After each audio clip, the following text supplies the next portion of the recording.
and the mental preparation for the game ahead. It's game time here in Miami as the crowds at the American Airlines Arena look to cheer on the hometown Heat. And the Nets on a single-game road trip here before heading back home.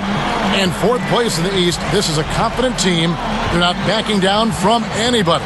Checking out Brooklyn, they put together what I would call a dream season. I mean, they've elevated their play and have really become a team that makes it tough for everybody. They're a squad to be reckoned with, folks.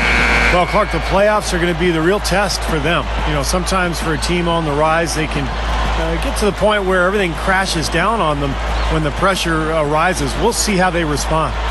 So the Nets starting five. Deron Williams out there with Johnson. Then it's Pierce. Then it's Brook Lopez. And it's Garnett in at the 4 spot.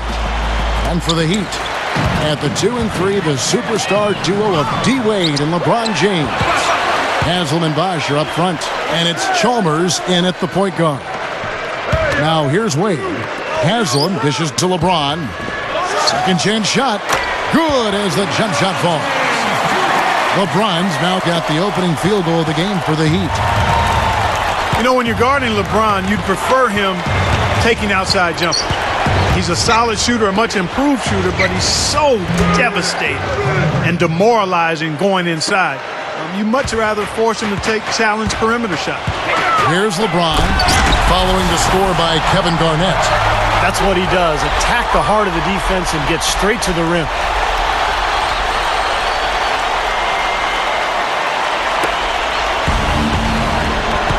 Now Williams, averaging 19 points per contest. Feeds to Pierce. Garnett with the screen for Pierce. Clark, you mentioned LeBron's jump shot. Steve, it's something he's really worked on. Yeah, you know, when he came into the league, he was very inconsistent with his motion.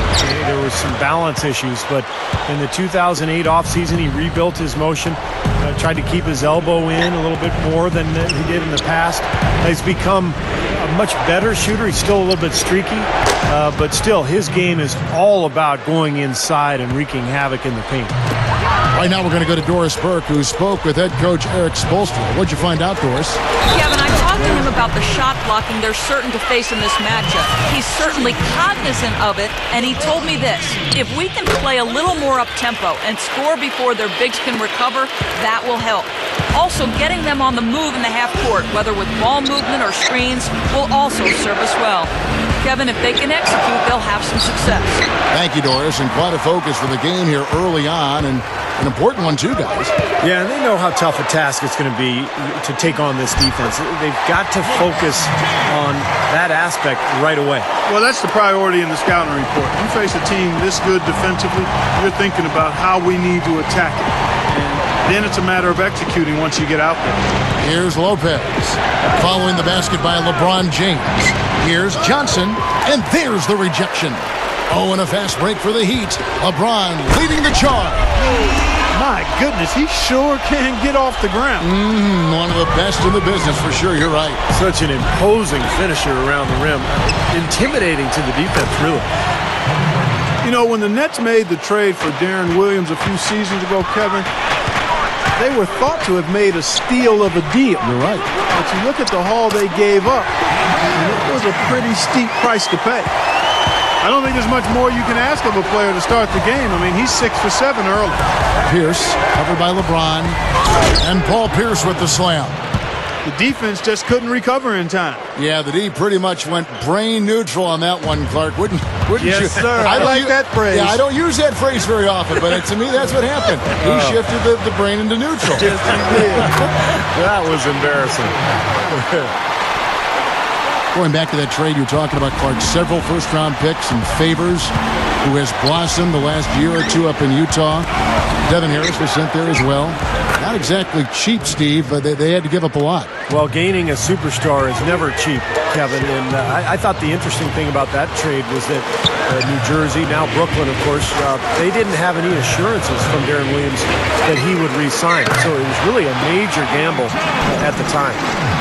Right from the get-go, they've been shooting the ball extremely well. Well, I think it's a matter of just continuing to knock down shots like that.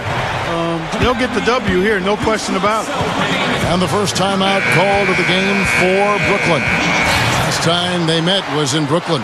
Yeah, that was very sloppy in that first matchup. It was a poorly played game, and it turned into a blowout because they continued to turn the ball over and they didn't execute offensively. Now here's Williams, still looking to get on the scoreboard. Back to Lopez, leads him in there. And it's Williams, that time the assist by Lopez. I like it. He could have gone for the forced finish, but opted instead for kind of the nice smooth finger roll. I like it.